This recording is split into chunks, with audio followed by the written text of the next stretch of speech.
또 인원은 적지만 네, 또 열혈 팬이라고 생각하고 네, 열심히 한번 해보겠습니다. 네.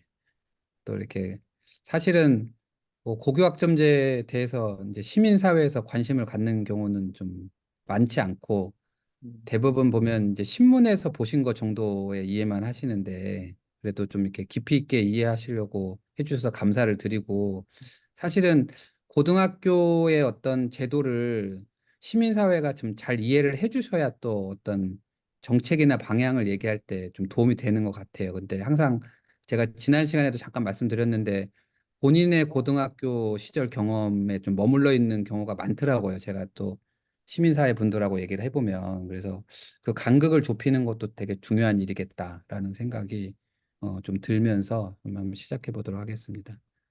네, 이게 네 이거는 이제 그때 보여드렸던 건데 복습 차원에서 이제 다시 보여드리면은 그래서 그 우리가 2015년에 개정 교육 과정이 실제로는 선택 과목을 상당히 좀 늘리게 하는 거였었습니다. 그래서 우리가 생각하기에는 뭐 교육 과정이 바뀌어서 학생 선택이 과연 늘었겠느냐 싶지만 이렇게 일반 고등학교도 보시면 알겠지만 과거에 비하면 여기 택 4, 택 4, 뭐 이렇게 택 1 이렇게 돼 있잖아요. 그 녹색으로 보면 돼 있는 것처럼 실제로는 많은 학교에서 좀 선택 과목이 늘게 된 거고요.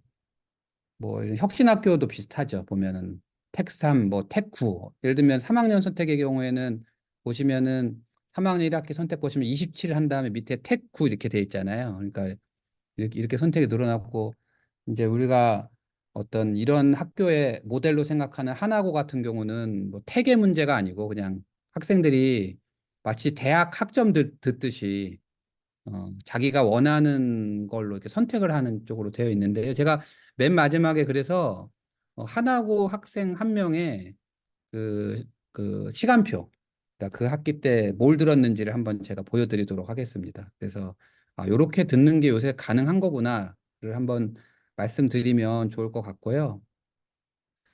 저희가 이제 지난 시간에 그래서 내렸던 결론의 좀 중요한 핵심이 뭐냐면 그 크게 이제 한 세 가지 정도 있는 것 같아요.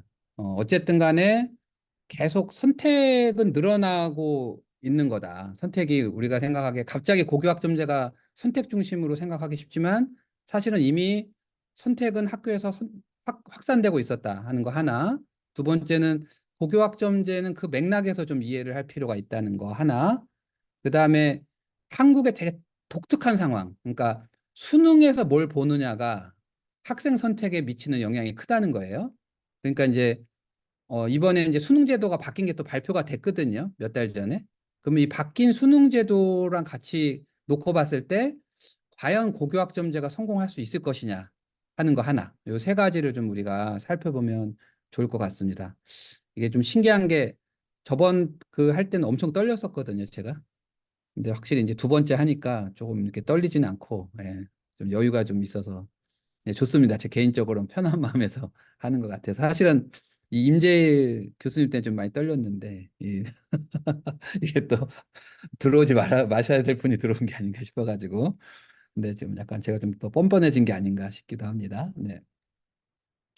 그 이제 고교학점제 홈페이지에 보면 추진 배경이 5가지가 나와 있어요. 이래서 고교학점제를 하는 거다, 우리가. 그래서 그 첫 번째가 4차 산업혁명 시대에 예측할 수 없는 미래가 이제 하나의 추진 배경인데, 근데 결국 이 얘기는 무슨 얘기냐면 학생들이 어떤 진로를 선택할지 모르니 학생들이 자기 진로에 맞는 과목들을 선택하게 해야 되는 거 아니겠느냐. 라는 얘기인 거예요. 그래서 어떤 개별화 교육이 필요한데 이 방법으로서 학점제가 제일 좋은 게 아니냐라는 얘기예요. 근데 이게 좀 어폐가 좀 있는 게요.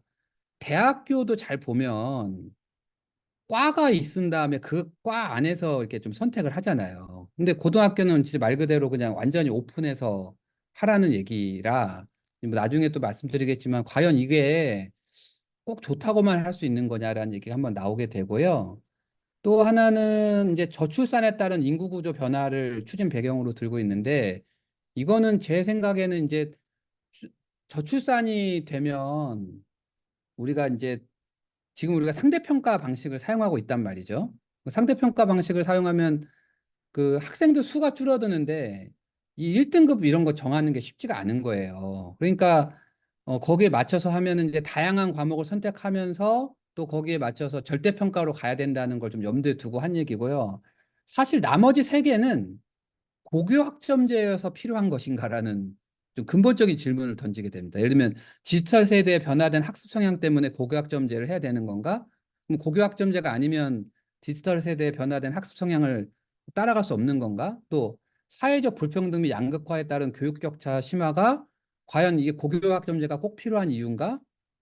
그리고 새로운 시대의 새로운 인재상이 꼭 그게 고교 학점제 방식이어야 하는가라는 저는 그 질문은 한번 던져봐야 될 것 같아요. 왜냐하면 그 전 세계에 있는 뭐 모든 나라가 또 고교학점제를 하는 게 아니면서도 나름의 그 교육을 하는 걸 보면 뭐 고교학점제가 마치 이것들을 다 견인할 수 있는 것처럼 좀 하는 거는 적절하지 않다.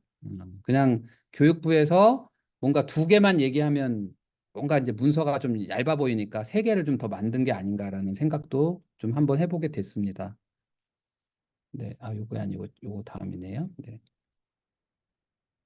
아이고, 네. 그래서 이제 여기서 보면은 그 교육 홈페이지 내용에 보면요. 뭐 이런 얘기 하거든요. 학습 속도가 다르고 목표가 다른 학생들을 수직적으로 서열화하는 게 학습 의욕을 저하시킨다.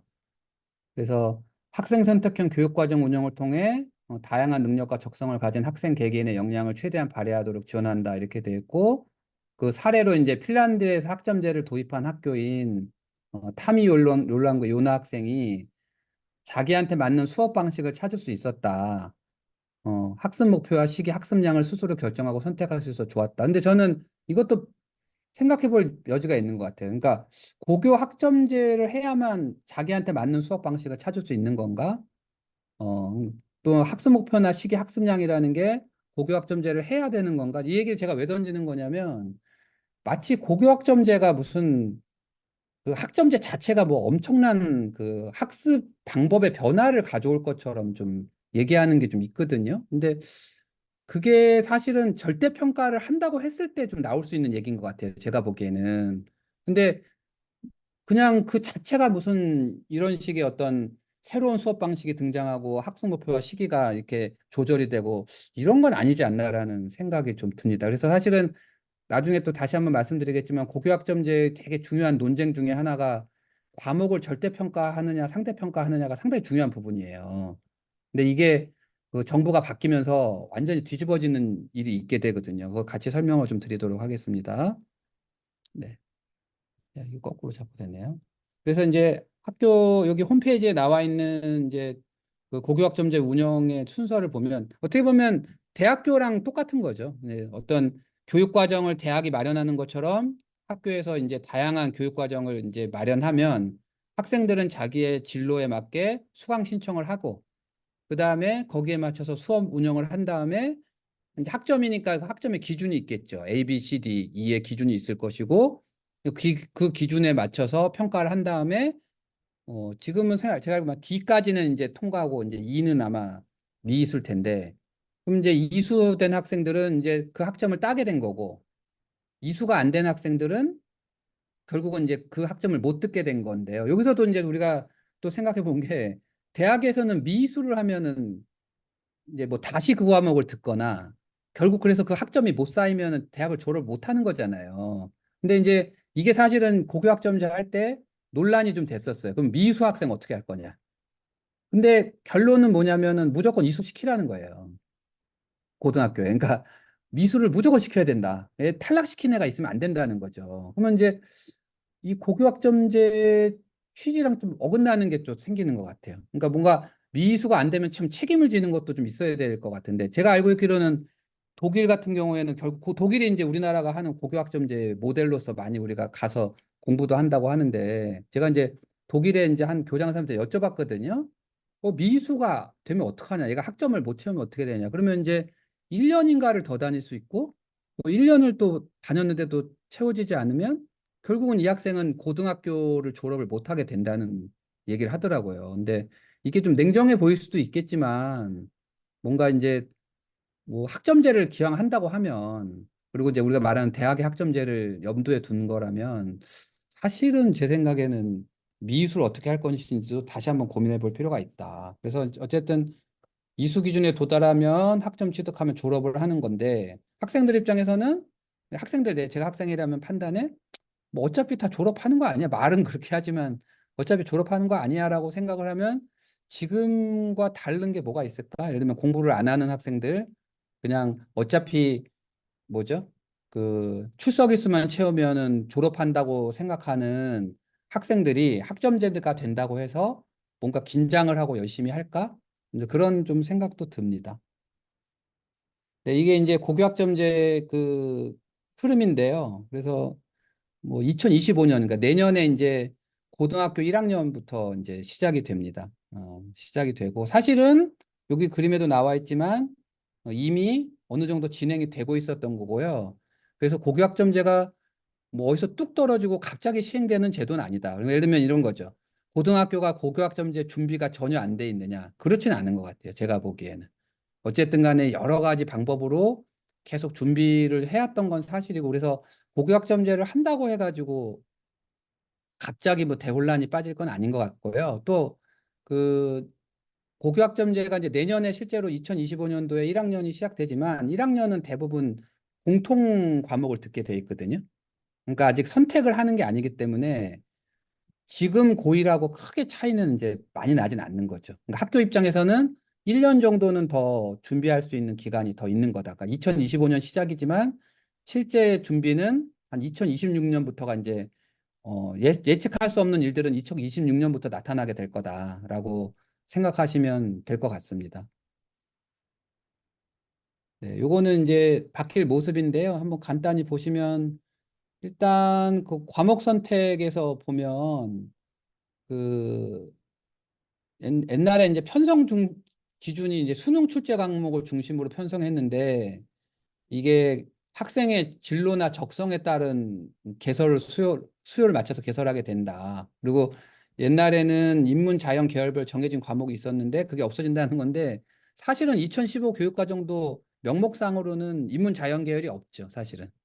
없고 수능도 사실은 없는 거였었죠.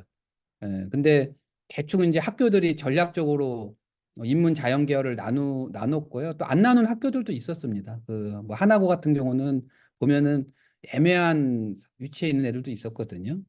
수업량은 많이 줄었습니다. 원래 이제 180 단위인데 이제 단위라는 말이 학점으로 바뀌게 돼요. 유닛이라는 말이 이제 크레딧인가로 바뀌게 되는데 그게 이제 쉽게 해서 이제 4시간이 줄어들 6시간이 줄어들었다고 보는 거고 또 원래 이게 17회 기준이었거든요. 근데 이제 16회 기준으로 바뀌니까 한 주가 또 여유가 생기게 되는 거고요. 창체도 줄게 됩니다. 그러면 이제 남는 시간이 생길 거잖아요. 옛날보다 쉽게 해서 학교에 여유가 생기고요. 이미 지금 여유가 생겼어요. 학교마다. 근데 이게 우리가 또 고민할 점이 뭐냐면 그런 거 있잖아요. 우리가 이제 뭐 대학생이나 이제 저도 마찬가지인데 여유가 생겼어요. 그러면 그 여유를 가지고 아주 그 쓸모 있게 쓰는 사람도 있고 이 여유를 주체 못 해가지고 쓸모없는 데 쓰는 사람들도 있을 거란 말이에요. 지금 고등학교가 그렇습니다. 어떤 고등학교는 지금도 이미 이제 그 여유가 있거든요. 그럼 어떤 고등학교는 그 시간에 진짜 융합 수업을 한다든지 또는 뭐 뭔가 창의적인 어떤 뭐를 해가지고 그 목표에 부합한 학교가 있는 반면에 어떤 학교, 이제 저희 학교가 그런 경우인데요. 어떤 학교는 그냥 그 시간은 그냥 남는 노는 시간인 거예요. 그래서 그 시간에 뭐 안 하던 뭐 행사 같은 거 하고, 그리고 끝이에요. 그래서 이것도 어떤 학교 간에, 그러니까 뭐가 자유로워진다는 거는 좋은 점도 있지만 제 느낌에는 학교 간의 격차가 심화될 가능성도 있는 거다. 뭘 자유롭게 한다는 게. 그러니까 뭔가 이렇게 통제한다는 게 기본적으로 안 좋지만 그래도 다 그 정도 수준은 해야 되는 거잖아요. 근데 이거를 이제 오픈하는 순간 그거를 적극적으로 활용하는 학교랑 그 역량이 떨어지는 학교 사이의 격차가 점점점 커지게 될 거다라는 거 좀 예상해 볼 수 있습니다. 졸업 여건 한번 보십시오. 졸업 여건 보면 옛날에는 그 학년의 수업 일수의 3분의 2 이상 출석하면 무조건 졸업이거든요. 얘가 뭐 빵점을 맞던 1점을 맞던 그건 아무 상관이 없는 거예요. 얘는 출석만 하면 졸업인 거예요. 그래서 학생들이 이거 잘 알아요. 요새는 이제 정보화 시대라 옛날엔 이거 잘 몰라가지고 선생님들이 이제 뭐 겁도 주고 그랬거든요. 너 이번 주까지 안 나오면 너 학교 잘린다 이랬는데 요새는 애들이 이거 다 잘 알아가지고 다 계산을 합니다. 이렇게 학교 안 나오는 학생들이 뭐 요 정도까지는 내가 안 나와도 되겠다. 졸업하려면 3분의 2니까요. 근데 이게 이제 학점제로 바뀐다는 거는 이제 과목 출석도 3분의 2여야 되지만 아까 말했던 이제 미수가 되면 안 되는 거죠, 학점이. 그래서 요게 이수 기준을 미충족하면 이제 그 졸업을 못 해야 되는데 그렇다고 또 졸업을 못 하진 않습니다. 이제 기준은 정해놨지만 또 한편으로는 미수는 시키지 말라는 거니까 결국 졸업은 다 하게 되는 거죠. 예. 뭐 이런 상황이 있고요. 그다음에 그 이제 제일 중요한 게 평가입니다. 상대 평가가 이제 성취 평가제로 확대되면서 이제 요거는 이제 윤석열 정부에서 발표하기 전 거거든요. 그래서 성취평가제가 확대된다. 성취평가제는 절대평가를 얘기하는 거죠. 그래서 A, B, C, D로 나눠서 평가를 해라. 뭐 이 얘기인 거고요.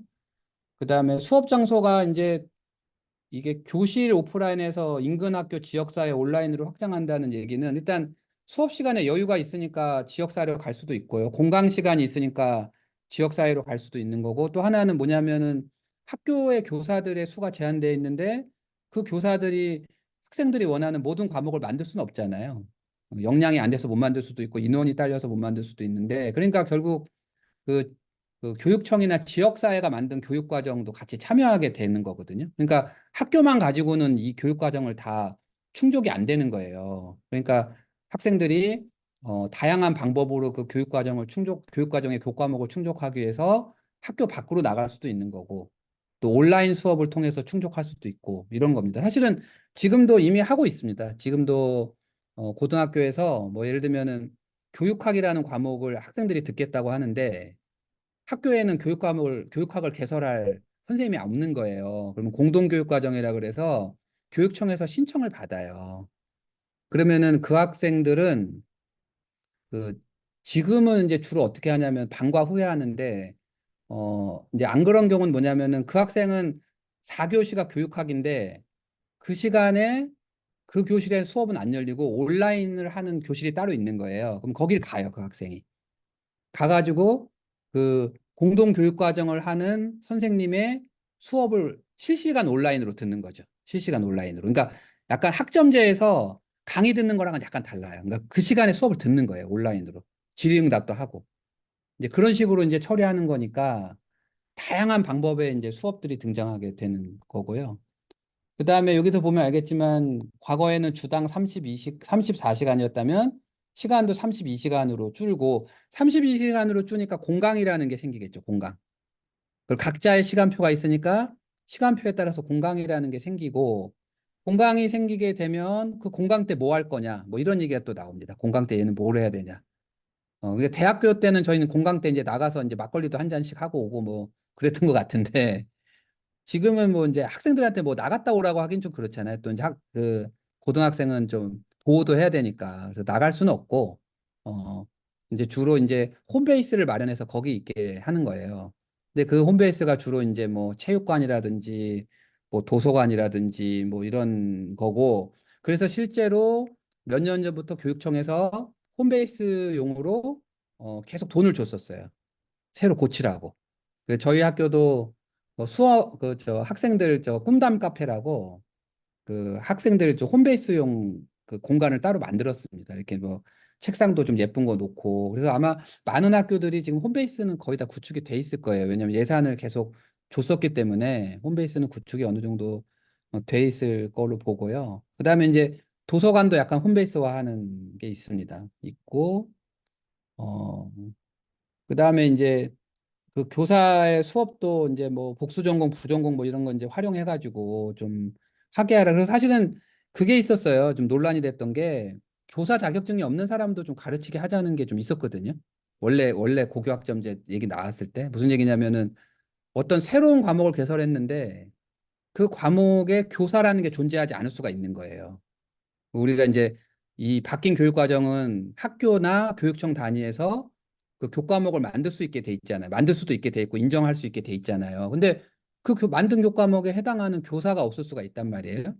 그러면은 그런 거에 한해서는 그 교사 자격증이 없더라도 그냥 대학원 뭐 석사라든지 이 정도 수준이면 들어올 수 있게 해주자. 이런 게 있었는데 저는 개인적으로 찬성이에요. 저는 그런 게 필요하다고 보거든요. 너무 막 교사들이 자기 권리만 보호할 게 아니고 좀 외부 사람들이 들어와서 외부 사람들이 교육하는 것도 좀 볼 필요가 있을 것 같기도 하고 뭔가 좀 약간 긴장도 하고 그래야 될 것 같은데 이게 교원단체의 강력한 반발에 부딪혔습니다. 이게 말이 안 된다. 우리는 열심히 노력해서 자격증을 땄는데 그래가지고 아마 이제 흐지부지 됐던 걸로 알고 있어요. 이게 실제로는 잘 이렇게 실현이 안 됐던 걸로 알고 있고 근데 이것도 생각해 보면은 그 나라 문화의 차이죠. 뭐 영국 같은 데는 뭐 석사만 있어도 교사할 수 있다고 하는데 저희만 지금 반드시 이 사범대를 나와야 되는 그런 사범대 아니면 또는 뭐 교직과정 이수해야 되는 상황에 있습니다. 자, 요게 이제 중요합니다. 이게 보시면은 이거 한번 보십시오. 그래서 이제 과목 중에 이제 공통 과목이 있잖아요. 이제 공통 과목이라는 게 뭐냐면 1학년 때 반드시 들어야 되는 과목이거든요. 그럼 여기 보시면은 공통 과목 원점수를 공개하겠다. 만약 이 학생이 뭐 95점을 맞았으면 95라고 표시가 되겠죠. 성취도도 표시를 하게 하는 거예요. 왜냐하면은 성취도가 있어야지 이수 미이수인지 알 수가 있잖아요. 그래서 A, B, C, D로 하겠다. 근데 이제 성취도로 하게 되면 대학에서 A, B, C, D인데 이게 절대평가면 자기네들 이제 대학 입장에서는 어떤 애가 특별히 잘했는지 가려내기 힘들겠다는 얘기가 계속 나오니까 이 원래 고교학점제 원래 취지대로 한다면 모든 과목이 절대평가가 되는 게 맞겠죠. 그런데 이제 그런 어떤 선발의 문제 같은 게 있고 이제 이게 하나는 또 뭐냐면 ABCD를 하고 등급제를 안 하게 되면 이제 학생들이 이제 이 구분이 잘 안 되니까 수능을 어렵게 낼 수밖에 없을 거다라는 얘기가 또 나오게 돼요. 약간 현실적인 얘기인 거죠. 그리고 이제 이 절대평가에 안 좋은 추억이 있습니다. 2000년대 초반에 저도 이제 교사할 때 겪었던 건데 우리가 한번 전과목 절대평가를 한 적이 있었거든요. 우리 사회가. 근데 이때 대부분의 많은 학교들이 엄밀하게 평가를 하는 게 아니고 학생들을 A를 만들기 위해서 왜냐하면 다른 학교가 A가 많은데 우리는 A가 적으면은 대입에 불리하니까 엄청 문제를 쉽게 냅니다. 그래서 뭐 무슨 저 국어 과목 평균이 88점 뭐 87점 뭐 이랬었어요.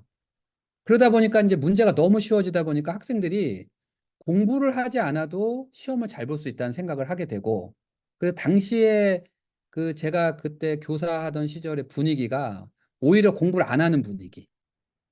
그 되게 안 좋은 분위기였어요. 그리고 그 대학에서는 그 점수를 믿을 수가 없다라는 분위기. 그래서 아마 이제 그런 거를 생각했을 때 고육직책으로 그러면 이제 9등급제를 하겠다. 고한 거예요. 그래서 이제 뭐 국어라든지 영어라든지 수학 같은 과목은 성취도도 하지만 어차피 그건 모든 사람이 듣는 거니까 9등급 3대 평가를 하고 이게 이제 그 학생부 종합 전형이나 교과 전형에 자료를 제공하겠다라고 했던 거고요. 하지만 이제 2학년 때 올라가는 선택하는 과목인 일반 진로 융합을 만약에 상대 평가로 하게 되면 학생들이 적게 듣는 과목은 선택을 하지 않을 거라고 봤던 거예요. 뭐 예를 들면은 무슨 사회문제 탐구라는 게 있는데 이게 만약에 듣는 학생이 뭐 예를 들면 상대평가라고 친다면 뭐 한 20명 들어요. 그러면 4%가 1등급이면 0.8명이 1등급인 거거든요. 그럼 한 명만 1등급인 거예요. 그러면 학생들이 전략적으로 자기가 등급이 낮을 것 같은 과목은 안 들을 거라는 거예요. 그러니까 결국은 우리가 말하는 고교학점제의 취지가 사라지게 되죠. 왜냐하면 2학년 때 다양한 과목을 선택하라고 고교학점제를 만들었는데 학생들은 선택 학생이 많은 과목 위주로 듣게 된단 말이에요. 그래서 이제 선택 과목은 절대평가로 하겠다라는 얘기가 나온 겁니다. 그래서 그 성취도 정보는 제공하지만 서열은 제공하지 않겠다는 게 선택 과목에 나와 있게 되는 거예요. 그리고 이제 여기서 또 하나의 변수가 뭐였냐면 만약에 수능이 어떤 특정 과목만 보게 되면 그 과목만 선택할 거 아니겠느냐라는 얘기가 또 나왔었어요. 그러니까 예를 들면 사회문화, 정치, 뭐 법, 생활과 윤리 이런 게 수능 선택 과목이라면 학생들이 2학년 때 다양한 과목을 선택하는 게 아니고 수능에서 배울 과목 위주로 선택하게 되지 않겠느냐. 그러면 또 고교학점제의 취지가 바뀌지 않겠냐 해서 당시에 이제 논란이 뭐였냐면 수능에서 뭘 볼 건지를 빨리 결정을 해라. 근데 결정하지 않았어요. 수능에서 뭘 볼 건지를. 그냥 뭘 볼 걸 예상하고 만들어 놓은 교육 과정이 하나 있어요. 제가 이따 보여드릴 건데 실제로 결정을 하지 않고 차일피일 미루다가 이번에 이제 윤석열 정부에서 이렇게 하겠다 한 겁니다. 이제 그것도 이따 보여드릴게요. 그래서 다시 정리하자면 원래 고교학점제 또는 이제 원래 고교학점제를 요구했던 그 그룹들의 요구는 뭐였냐면 학생들이 고1 때부터 다양하게 선택할 수 있도록 모든 걸 절대평가를 하자. 또는 절대평가를 해야 선생님들이 소신껏 좋은 교육을 할 수 있다. 왜냐하면은 선생님들이 성취 기준을 정하고 거기에 맞는 다양한 교육 방법, 그러니까 애들을 갈라치게 하지 않는 다양한 교육 방법을 할 수 있는 건데 이게 상대 평가를 하는 순간 그런 식의 교육이 어려워지고 문제를 어렵게 해가지고 어떻게 하든지 등급을 나누게 하는 그런 식의 어떤 평가를 할 수밖에 없으니 다 절대평가하자고 했는데 현실적으로 그렇게 했을 때 대학교 쪽에서 볼 때는 얘네들을 구분하기가 힘들어진다. 과연 고등학교 교사들이 과연 ABCD를 명확하게 나눌 거냐. 그러지 않을 것 같다. 그래서 그거의 절충안으로 이제 공통 과목만 상대평가하자. 이렇게 됐던 겁니다. 이렇게 됐고요. 네, 그럼 넘어가 보도록 하겠습니다. 그래서 이제 이렇게 되는 거예요, 여러분들. 그 공통 과목이 이제 국어는 공통국어 원투인데 왜 원투냐면 이것도 좀 웃긴 거예요. 학기제로 이제 운영이 되잖아요. 학년제가 아니고. 그러니까 옛날에는 학년제가 당연한 거니까 그냥 공통 국어 이랬단 말이죠. 근데 원투가 있어야 되는 거예요. 원투가. 예를 들면 여기 통합사회도 보면 통합사회 원, 통합사회 투가 있잖아요. 그럼 이게 뭐가 새로 생긴 게 아니고 1년 동안 배웠던 통합사회를 그냥 원투로 쪼갠 거예요. 제가 그 실제로 통합사회 그 성취 기준 봤거든요. 일단 원투를 그냥 쪼갰을 뿐이에요. 아무런 그 2015년도 교과서랑 달라진 게 없습니다. 오히려 어떤 문제가 생기냐면 원투로 쪼개면서 아까 수업 시간이 줄었잖아요. 뭘 빼야 되는 거예요. 그래서 실제로 뭘 뺐어요. 한 개씩. 그 시간만큼. 그러니까 교과서가 뭐 특별히 달라진 게 없습니다. 한국사 원투도 똑같아요. 그냥 한국사인데 반으로 쪼개면서 어떤 내용들을 오히려 빼게 된 거죠. 요게 이제 공통 교육 과정이고요. 네, 그 다음에 이제 요게 좀 잘 보셔야 돼요. 이게 보시면은 공통 과목 아까 있었죠. 그 다음에 이제 선택 과목이 2학년 때부터 학생들이 여기서 알아서 선택하는 거예요. 이제 옛날보다 선택의 여지가 되게 많아졌죠. 자기 진로에 따라 선택할 수 있는 건 맞아요.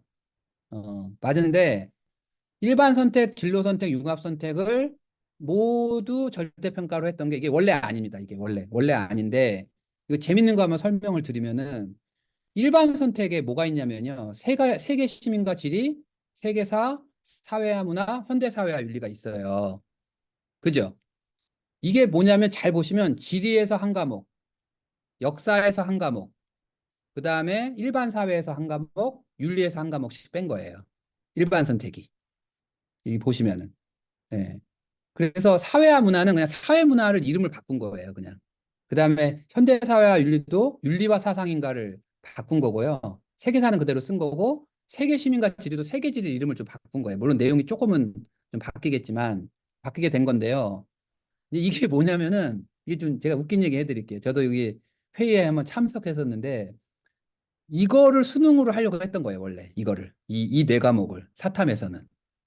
왜냐면, 원래 사탐이 몇 과목, 일곱 과목인가, 아홉 과목인가, 일곱 과목을 듣게 돼 있잖아요. 그 중에 두 과목 선택하는 거였는데요. 수능 선택 과목이 많아지게 되면 학생들이 일반 선택에서, 만약에 이제 일반 선택에 수능 아홉 과목이 다 들어갔다. 그럼 학생들이 다른 과목을 선택하지 않고 수능 과목을 선택할 것 같으니까 수능 과목은 한 과목씩만 해라. 해가지고 일반 선택에 각 그 과에서 한 개씩만 넣은 거예요. 한 개씩만.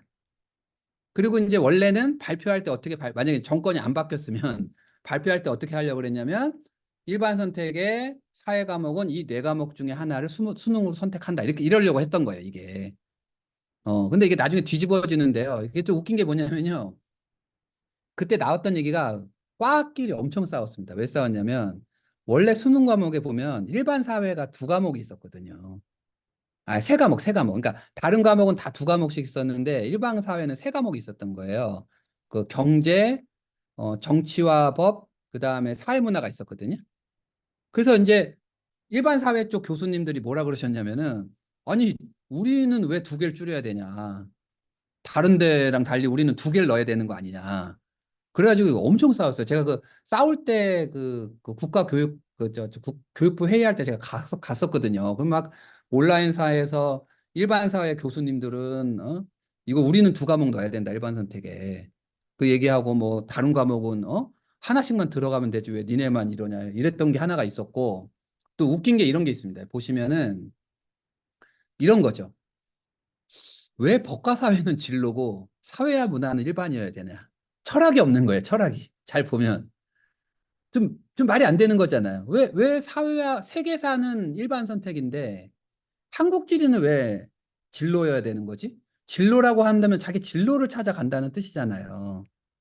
이게 좀 앞뒤가 안 맞는 게 막 등장을 해요. 그리고 잘 보시면 융합 선택으로 사회 문제 탐구가 들어가거든요.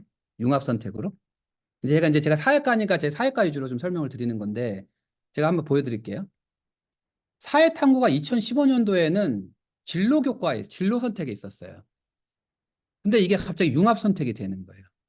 그러니까 이게 저는 뭐가 좀 그때 좀 화가 났었냐면 국가가 만드는 교육과정이라면 그 교육과정 안에 어떤 철학을 근거로 해가지고 과목을 배치해야 되는데 수능을 근거로 해서 과목을 배치한다는 게 그리고 그게 왜 그러냐고 설명했을 때 설명할 수 없는 그 교육과정을 만든다는 게 과연 국가가 할 일인가?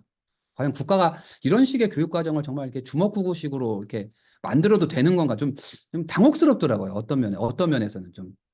국가가 이러면 안 되는 거 아니야? 국가는 그래도 원칙을 지키겠다고 해야 되는 거 아니야? 라고 봤는데 오히려 이런 식의 아주 그 기계적이면서 약간 뭔가 이렇게 뭐 수능을 염두에 두고 너무 현실만 염두에 둔 걸 만들게 됐는데 이제 이거조차도 나중에 이제 문제가 생겨서 이게 되게 어색해지는 상황이 생깁니다. 그게 뭐냐면은 원래는 이제 이렇게 했는데 저번에 그 수능 발표할 때 조금 이따 말씀드릴게요. 예, 하는 김에. 예, 그래서 이제 이게 비교해 보시면 이렇게 되고요. 그러니까 옛날에는 일반 선택하고 진로 선택이 있었는데요. 융합 선택이 하나 더 생긴 거고요. 하나가 더 생긴 건 뭐냐면 일반 선택에서 수능 과목을 보게 하려고 생긴 거예요. 이게. 네, 그렇게 된 거고요. 네. 그래서 이제 요거부터 일단 말씀을 드릴게요. 그래서 이제 원래 이제 고교학점제가 다양한 선택 과목 을 목표로 한 거잖아요. 그래서 이제 소인수 과목이 상대평가가 되면 학생들이 과목 쏠림, 그러니까 과목을 많이 듣는 학생들 쪽으로 쏠릴 것 같으니까 결국은 이제 1학년은 상대평가, 2학년 절대평가로 어느 정도 고교학점제를 성공시키려고 노력을 한 겁니다. 전 정부에서. 그러니까 약간 고심을 하긴 한 거죠. 이제 좋게 보면 고교학점제의 원래 취지, 뭐 수업의 다양화나 뭐 여러 가지 면에서 좀 부족한 점은 있지만 그래도 전 정부의 고교학점제는 학생 선택을 다양하게 하겠다라고 하는 거를 그래도 최대한 해보려고 했던 거. 두 번째는 이게 이제 절대평가가 많아지면 특목고 쏠림 현상이 있을 거란 우려가 있었어요. 왜냐하면 우리가 특목고를 가려고 할 때 학생들이 좀 주저주저 하는 게 내신이 좀 불리하다 이런 게 있었단 말이죠. 그러니까 잘하는 애들이 주로 많이 가는 곳이니까 내신이 불리해지고 또 실제로도 뭐냐면은 교과 전형이 늘어나면서 이 특목고 좀 기피 현상도 좀 있었습니다. 한동안. 자사고도 그렇고 외고도 좀 안 가려고 하는 게 있었거든요. 근데 만약에 이제 절대평가 과목이 많아지면 특목고가 되게 유리해질 거라고 보는 게 많았어요. 아무래도 이제 2, 3학년 때가 절대평가로 깔리면 불리할 게 별로 없는 거죠. 1학년 때만 좀 잘 버티면 되는 거죠. 그래서 결국은 정부가 이제 제 생각에 이제 자사고 폐지를 내놓은 게 여러 이유가 있죠. 뭐 예를 들면은 어떤 학생들 사이에 서열화가 있으면 안 된다 이런 것도 있지만 제가 보기에는 이제 이걸 유지한 상태로 고교학점제가 실시가 되면 이게 이제 나중에는 자사고 외고가 완전히 쏠리게 되고 아시다시피 이게 사교육비랑도 관련이 있잖아요. 자사고 외고 쏠림 현상이 있으면 거기에 맞는 그 사교육을 위한 게 이미 초등학교 때부터 존재하게 되니까 결국 이제 이 문제를 해결하기 위해서 전 정부가 이제 판단했던 게 자사고 폐지. 그래서 원래 자사고가 2025년에 폐지하기로 돼 있었죠. 그다음에 그 외고 같은 학교는 외고라는 이름은 쓸 수 있지만 실제로 교육과정은 일반고랑 동일하게 운영해야 된다. 그러니까 니네가 일반고의 교육과정 안에서 외국어하고 특화된 과목을 많이 개설을 해서 외고를 유지해라. 이게 있었습니다. 그리고 과학고는 그대로 놔두자. 왜냐하면 과학고는 약간 이제 그 뭐죠 기술 그러니까 우리의 어떤 저 그 뭐라 수월성 교육하고 좀 관련이 있으니까 놔두자 이렇게 한 건데 뭐 이제 요게 이제 그렇게 준비한 거고요. 그 다음에 이제 수능 선택 과목 쏠림 현상, 그러니까 수능 선택에 있는 과목으로 애들이 선택하는 걸 막고 아까 설명드린 거죠. 그래서 사탐 과탐 과목 수를 이제 축소하게 된 겁니다. 저번에 이제 옛날보다 좀 축소하게 된 거고요. 그래서 일반 선택에 한 과목씩만 선택하게 된 거고요. 그 다음에 이제 그 학교에서 그 과목 개설하지 못하면 어떡하냐. 교사가 부족하다. 특히 여러분 그 만약에 시골 학교 같은 경우고 교사 수가 적은 그 학생이 적은 학교급이 있잖아요. 거기는 다양한 과목을 개설할 수가 없잖아요. 또 그것도 불리한 거니까 그런 경우는 이제 공동교육과정으로 대처하자. 그 얘기가 나온 거고 이제 학생들이 이제 그 공강이 있을 때는 홈베이스가 필요하다고 그래서 계속 개선 공사는 해왔던 겁니다. 그래서 어느 정도 이제 좀 준비를 하고 있었던 상황이었고요. 네. 이거 잠깐만요. 네. 이제 그 상황에서 윤석열 정부로 바뀌면서 이제 이 고교학점제 근간을 흔드는 엄청난 발표들이 있게 되는 겁니다. 이게 고교학점제 근간을 완전히 흔드는 거죠. 그러니까 그래서 어 뭐 말로는 이제 말은 고교학점제를 유지하겠다고 하지만 사실은 안 하고 싶어 하는 게 아니냐 할 정도로 이제 흔들게 되는데 일단 이 수능이 바뀌게 돼요. 수능을 어떻게 바꾸게 되냐면 지금 이제 수능에서 국어는요, 그 독서나 그 문학은 반드시 이제 공통으로 애들이 해야 되는 거고 학생들이 시험지를 받으면 시험지에 화법과 작문하고 언어와 매체 부분이 따로 있거든요. 그러면 이제 그 PMR 카드에 체크를 하는 거예요. 화법과 작문, 언어와 매체. 그러면 그것만 풀면 되는 거거든요. 그리고 이제 수학도 마찬가지로 공통이 있고 확률, 통계, 미적분, 기하 중에 하나 선택하게 돼 있었어요.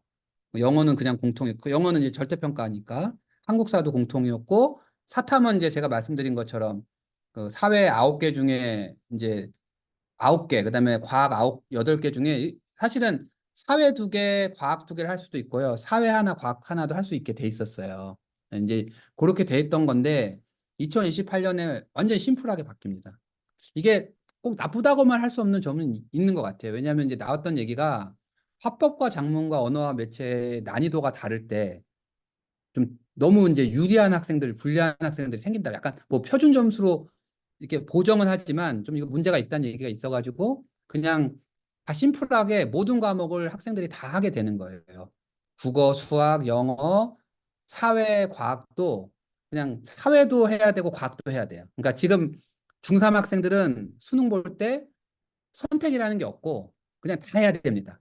그러니까 우리가 문과 쪽으로 가려는 학생도 이과 쪽 과학을 공통으로 해야 되고 이과도 마찬가지죠. 근데 이제 아시다시피 2, 3학년 과목이 선택 과목이니까 결국은 이제 그 사탐, 과탐 같은 경우에 뭘 어디서 내겠냐 그랬냐면 사회는 통합사회, 그 다음에 과학은 통합과학이라고 1학년 때 배우는 과목에서 낸다고 얘기를 한 거예요. 그렇게 좀 돼 있는 상태거든요. 근데 이게 이제 여기서 또 난센스인 거예요. 그러니까 이게 너무 수능이라면 철학 따위는 존재하지 않는다라는 게 너무 슬퍼요. 왜냐하면 공통사회, 그러니까 통합사회가 만들어진 게 박근혜 정부 때 만들어졌었어요. 근데 만들어진 이유가 뭐냐면 융합교육이 필요하다고 해서 만들어진 거거든요. 그래서 원래는 뭐냐면 그 윤리, 지리, 그다음에 일반 사회의 개별 과목을 가르치지 말고 주제 중심으로 가르쳐라고 해서 만든 과목이에요. 그 예를 들면은 단원이 이런 거예요. 행복, 뭐 정의 이런 게 단원 제목이거든요. 물론 그거조차 잘 지켜지진 않아요. 행복 1은 지리에 관한 행복이고요. 행복 2는 윤리에 관한 행복이고 행복 3은 그, 그 일반 사회에 관한 행복이에요. 그리고 그때 통합사회를 수능에 넣자고 한 얘기가 있었는데 그때 넣으면 안 된다 그랬어요. 사회교사들이. 왜? 수능에 넣는 순간 당신들이 말하는 융합교육의 방식으로 수업하는 건 불가능하다. 수능에 들어가는 순간 우리는 문제풀이를 해야 되기 때문에 당신들이 이 통합사회를 만든 목적에 적합하지 않다. 그렇게 받아들여졌었어요. 그래서 통합사회가 빠진 거였거든요.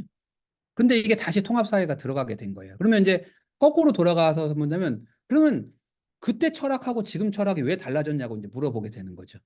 수능에 넣어서 그러면 수능에 넣었을 때 그러면 선생님들이 어떻게 공부할 거냐면 수능을 준비시키는 공부를 할 가능성이 많은데 그럼 통합사회를 만든 이유가 뭐냐? 융합교육이 이루어지지 않을 거 아니냐? 그래서 이제 궁여지책으로 이제 그 교육부에서 내놓은 얘기가 문제를 융합형으로 되겠다 이거야. 문제를 뭐 윤리, 지리, 일반 사회가 골고루 들어가는 어떤 아주 융합형 문제. 근데 저는 그거 불가능하다고 봐요.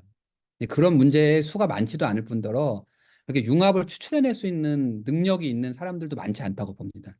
그럼 결국은 어떻게 될 가능성이 큰 거냐면요. 그 통합사회 안에 지리, 그다음에 일반 사회, 경제, 정치, 그다음에 이제 그 뭐 생활률 이런 게 들어가 있거든요. 내용들이. 예를 들면 이제 통합사회 안에 경제의 일부 부분의 내용이 들어가 있어요. 그럼 그걸 아주 어렵게 낼 가능성이 많아요. 경제의 그 부분을. 그러니까 경제 단원에 있는 거를 되게 어렵게 내서 왜냐면 이게 또 9등급 상대평가로 했거든요. 통합사회도. 그러면 그렇게 내게 되면 학생들은 또 어떻게 반응하게 될 가능성이 크냐면요. 2학년 때 그 통합사회에 들어있는 그 과목을 선택할 가능성이 크죠.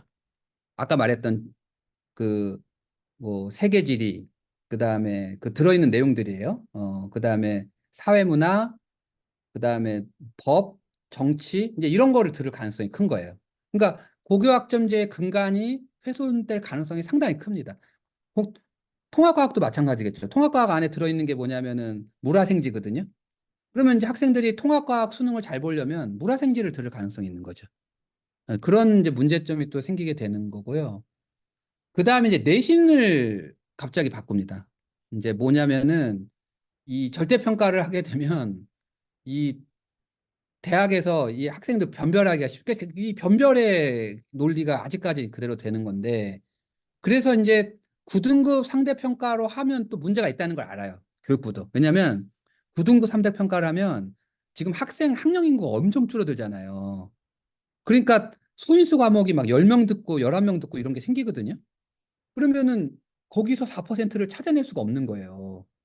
그러니까 이제 중요시책으로 이제 그건 안 되고 그렇게 하지 않고 이 극간을 좀 넓히게 된 거죠. 그래서 1등급을 10%까지 원래 이제 4%까지였거든요.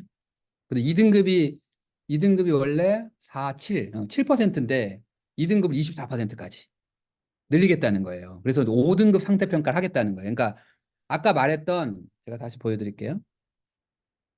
네, 여기 나와 있는 일반 선택, 진로 선택, 융합 선택이 원래는 다 A, B, C, D 절대평가로 하기로 했다가 이거를 다 모든 과목을 5등급 상대평가로 하기로 한 거예요. 네. 그러니까 이제 이게 고교학점제나 아까 말했던 수업을 혁신한다는 거랑 맞냐 이 얘기가 나오기 시작하는 거예요. 아니 수업을 혁신한다면서 상대평가를 이렇게 해버리면은 결국 교사는 그 등급을 나누기 위해서 뭔가 정교하게 뭔가를 분리하는 교육을 하게 된다는 말이죠. 평가도 그렇고. 예. 그리고 이 사람은 갑자기 울컥해가지고, 예. 어, 이 사람들 좀 웃긴 게 거기에 뭐냐면 논소수랑 평가를 이제 확대해야 된다. 이제 미래 사회는 읽고 쓰고 이런 게 중요하니까 맞는 말씀이잖아요. 우리 저 윤범기 기자님도 동의하시잖아요. 그죠? 예. 그러면 우리한테 이 공을 던져줄 게 아니고 자기네가 수능 문제를 그렇게 좀 개발할 생각을 해야 되잖아요. 저희 보고 그냥 그렇게 하라는 거예요. 교사들이 그렇게 하라는 거죠. 근데 상대평가를 5등급으로 하라는 거예요. 그러면 그러니까 물론 교사들마다 생각이 다르지만 일반적인 교사 생각에는 어떤 생각이 드냐면요. 내가 논서술형으로 평가를 했다가 어떤 학생이 나는 왜 1등급에 해당하는 게 아닌지 정확하게 얘기해달라. 그 근거를 정확히 얘기해달라. 그 우리나라 같이 이 평가에 예민한 사회는 난리가 나는 거예요. 그러니까 제가 보기엔 논술형으로 낼 것 같지 않아요. 오지선다가 등급 나누기엔 제일 좋죠. 그러니까 앞뒤가 안 맞는 얘기를 하는 거죠. 쉽게 얘기해서. 다만 이게 이렇게 했다가 국가교육회의로 넘어가거든요. 국가교육회의가 이거 승인을 해줘야 되거든요. 그러니까 검토를 하게 돼 있거든요.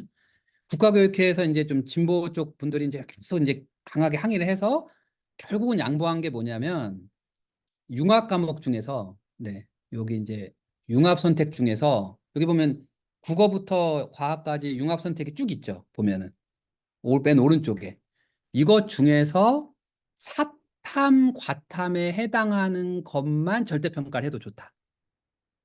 예를 들면은 이런 거죠. 사회문제 탐구는 절대평가를 할 수가 있다. 어, 뭐 여행 지리는 절대평가를 할 수 있다. 이거 그러니까 쉽게 얘기해서 지금 보면은 사회가 6개고 과학이 3개거든요. 이 9개는 절대평가를 할 수 있다는 거예요. 그러면서도 이 과목에 쏠리지 않도록 해라라는 지침까지 내려갑니다. 어, 쏠리면 또 어떠나 이런 생각이 들거든요. 그러니까 고교학점제라는 게 그렇게 국가가 이렇게 뭐 해라 마라 하는 것 자체가 좀 웃긴 부분도 있는 거거든요. 이렇게 돼 있고요. 그래서 이제 제가 마무리를 하겠습니다. 제가 생각하기에 이 고교학점제와 관련해서 우리가 나누어 볼 질문들이 몇 가지가 있는 것 같은데요. 하나는 이제 학점제가 학생들의 다양한 과목 선택을 목적으로 하잖아요. 어쨌든 학점제의 핵심은 제가 보기에는 어쨌든 간에 학생들이 자기가 원하는 과목을 다양하게 선택하게 하자 이거잖아요. 근데 이런 입시 종속성으로 봤을 때 아까 제가 말한 사탐, 과탐 과목의 어떤 그 모든 과목을 들어야 되면서 그게 통합사회, 통합과학으로 나갔을 때 과연 그 수능이 학생들이 다양한 과목을 듣는 쪽으로 견인할 거냐 아니면 오히려 다양하지 않은 과목을 선택할 가능성이 있는 것이냐 라는 이제 질문을 던지게 됐는데요.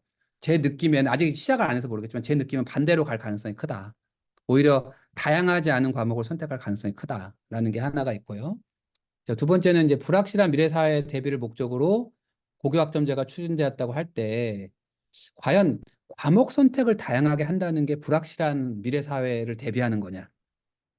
그러니까 여러 과목을 들으면 우리가 불확실한 미래사회에 대비하는 거냐? 라는 질문을 던질 수 있는데요. 제가 보기에 일부 잘 준비된 학생들한테는 그 말이 맞을 것 같아요. 일부 잘 준비가 된 학생들한테는. 예를 들면은 뭐 내가 IT 계열로 가기로 한 사람들. 근데 대부분의 일반 학생들은 그런 전망 자체가 없단 말이에요. 뭐 갭이어가 있어가지고 자기 미래를 준비한 것도 아니고. 그러면 추측컨대 그런 학생들이 다양한 걸 선택한다는 거는 그냥 부담 없는 과목 한번 들어보자. 정도가 되지 않을까라는 생각이 솔직히 좀 듭니다. 목표에 좀 안 맞게 되는 거고요. 또 하나는 우리가 미래를 대비한다고 할 때 그 지식이라는 게 어쨌든 우리가 기초 교육이 좀 충실해야 되는 부분도 있는 거 아닌가 이런 생각도 좀 드는 거예요. 과연 다양하게 한다는 게 답인가라는 거는 그 자체로 좀 고민해 볼 필요가 좀 있는 부분도 있다. 고교 학점제가 가지는 장점에도 불구하고 그 다음에 이제 아까 말씀드렸지만 대학교 학점제와 달리 유급이나 탈락이 없는 제도로서의 학점제거든요. 그건 이제 결국 이제 미수자 이수시키라는 거예요, 저희한테. 방과 후에 시키든 방학 때 시키든. 근데 어차피 이수 될 거잖아요. 제가 보기에 선생님들이 형식적으로 할 가능성이 많아요. 그냥 뭐 학습지 나눠주고 한번 해보라 그러고 왜냐면 통과 안 시킬 수는 없는 거니까. 그 애들도 보겠어요. 제가 보기엔 애들도 그 출석하는 거랑 다를 바 없는 거예요. 그럼 결국은 업무만 하나 느는 거죠. 이게 뭐 실질적으로 진짜 이게 그 미수자들을 우리가 열심히 뭘 해가지고 올려보겠다는 것보다는 제가 보기에는 그리고 이제 고등학교 정도까지 올라왔을 때 그 애들의 어떤 학력을 높여주긴 저는 쉽지 않다고 봐요. 초중학교 때 그 결손은 이미 좀 어느 정도 해결됐었어야 되는 건데 좀 그런 문제가 있다. 그다음 네 번째로는 과연 그 교사들이 이제 미수 이수를 하려면 ABCD의 어떤 그 명확한 기준을 좀 마련해야 되잖아요. 근데 그 제가 저번에 저희 12월 연구소 할 때 영국의 평가 기준을 봤는데 상당히 구체적이더라고요. 국가 수준이지만. 근데 과연 우리나라가 그런 어떤 교사들이 정말로 명확하다고 볼 만한 성취 기준을 제시하고 있는가?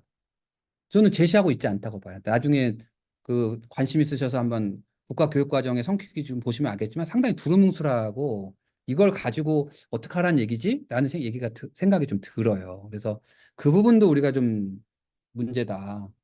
그 다음에 이제 바뀐 내신 체계 내에서 학생들의 과목 선택이 과연 다양화될 수 있느냐. 그러니까 상대평가가 많아졌을 때 과연 학생들이 적게 듣는 과목을 듣겠느냐라는 얘기가 나올 수가 있는 거고요.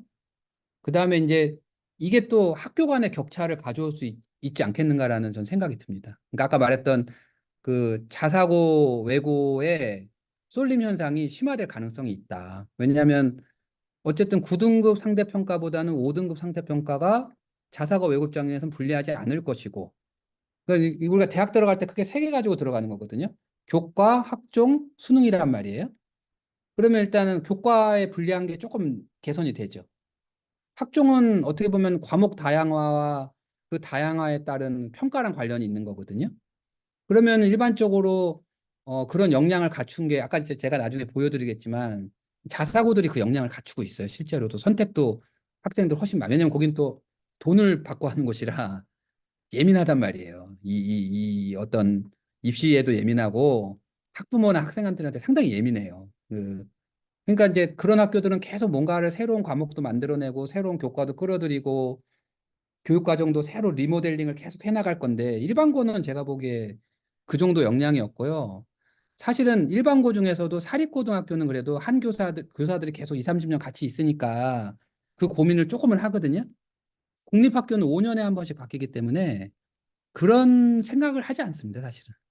공립학교는. 어차피 몇 년 있으면 딴 데 가는 거고 내가 여기서 이걸 닦는 게 물론 이제 열의가 있으신 선생님들은 하시고 혁신학교 같은 경우는 하지만 제가 보기에 일반기고 고등학교에서 그런 열의를 가지고 정말 독특한 교육 과정을 만들어내는 건 저는 쉽지 않다고 봅니다. 이제 그런 게 있고요. 어떻게 보면 이제 자사고 외고한테 큰 선물을 주는 셈이죠. 네. 요게 이제 이게 제가 어렵게 구한 비밀. 예. 저 하나고등학교에 다니는 학생의 2학년 때 듣는 그 과목입니다. 보시면은 듣는 과목이 수학으로 가득 차 있죠. 이 학생은. 기하, 뭐 심화 수학, AP 통계학, 심화 영어 독해, 사회과제 연구. 그러면 이제 내가 대학교 입학 사정관이라면 이제 이런 것들을 듣는 학생들이 매력이 있는 거예요, 사실은. 이게 뭐예요? 이게 한 학기 예, 시간표예요? 한 학기? 1이라고 써 있는 게 1학기고요. 네. 2라고 써 있는 게 2학기예요. 예, 아, 예. 근데 이제 원투가 그래서 이런, 예, 예. 그래서 어떤 거는 1년 동안 심화 수학은 1학기 때도 들고 2학기 때도 들은 과목이고요. 어, 그다음에 심화 수학 2 같은 경우는 2학기 때만 개설돼서 한 학기만 이게 한 거예요. 고등학교 몇 학년이라는 거예요, 얘가? 2학년, 2학년. 고2인데. 그러면 고2. 1학기 때 하나, 둘, 셋, 넷, 다섯 과목만 들었다는 거예요? 수학 세 개랑 영어 여기는 하나랑 사회 이제 하나? 체육 이런 거는 좀 빠져 있어요. 아, 딴 건 예, 빠지고. 과학도 빠져 있는데 기본적으로 이제 그런 거 뺀 과목들을 제가 이제 보여드린 거예요. 이게 음, 그러니까 제가 옛날에 입학사정관들한테 어떤 얘기를 들었냐면 대학에서 생기부를 볼 때 그 학생이 자기가 원하는 진로를 얼마나 많은 과목을 들었는지를 본다. 그리고 그 학교가 그러겠죠. 얼마나 다양한 교육 과정을 개설됐는지를 본다는 거예요. 당연히 그러니까 이제 그러겠죠. 이런 학교들이 되게 유리한 거예요. 입학사정관 음, 보기에.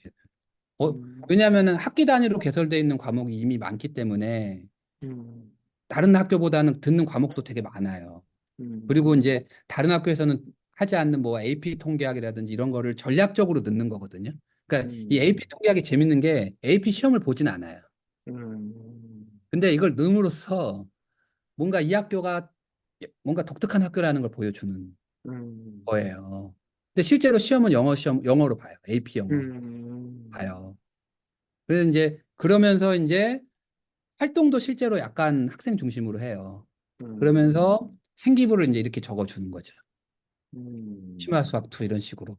뭐 수업 참여가 좋았고 뭐 저는 무슨 말인지 모르는 얘기해서 뭐 중심 극한적 통계적 추정에 의한 치환 적분을 여러 가지 방법으로 익히고 그러니까 이렇게 제공된 생기부랑 일반고에서 뭐 열심히 하였음 뭐 역량이 뛰어남 이게 봐도 너무 불리한 어, 거거든요. 그러니까 원래 불리한데 학점제가 된다. 아까 제가 이제 처음에 말씀드렸던 거예요. 학점제가 된다는 거는 학교 자유를 좀 강화하는 건데 네. 이게 좋은 점도 있겠지만 음, 기본적으로 준비가 안 된 학교와 준비가 된 학교의 차이가 점점점 커지게 되고 어쨌든 그래서 어쨌든 자사고 외고를 좀 없애보려고 한 건데 그게 안 없어지는 마당이라면 제 생각에는 이게 하나의 도화선이 돼서 이 자사고 외고와 일반고의 격차가 더 커지고 그리고 이제 자사고 외고가 입시율이 좋다는 결과가 계속 반복해서 나오게 되면 그게 사교육비 증가로 이어질 가능성이 음, 지금은 약간 애들이 고민하거든요. 자사고를 가볼까? 근데 학점 나쁘면 어떡하지? 그러니까 점수 나쁘면 그런 고민 좀 하거든요, 지금은. 음, 근데 이제 그 고민보다는 이거는 모든 면에서 유리해? 그럼 우리 거기 한번 일단 도전해봐. 이렇게 될 가능성이 큰 거죠. 저는 그럴 가능성이 지금 이제 윤석열 정부에서 제시한 고교학점제가 그런 면이 좀 있을 수 있다. 다만 이게 입시 제도가 워낙 복잡해서요. 이제 학종도 있고 그래서 뚜껑은 열어봐긴 하긴 해야 음. 되죠. 열어보긴 해야 되는데 제 걱정은 약간 그런 걱정입니다. 네, 일단은 제 강의는 여기까지 하도록 하겠습니다. 네, 공유 중지하겠습니다. 네.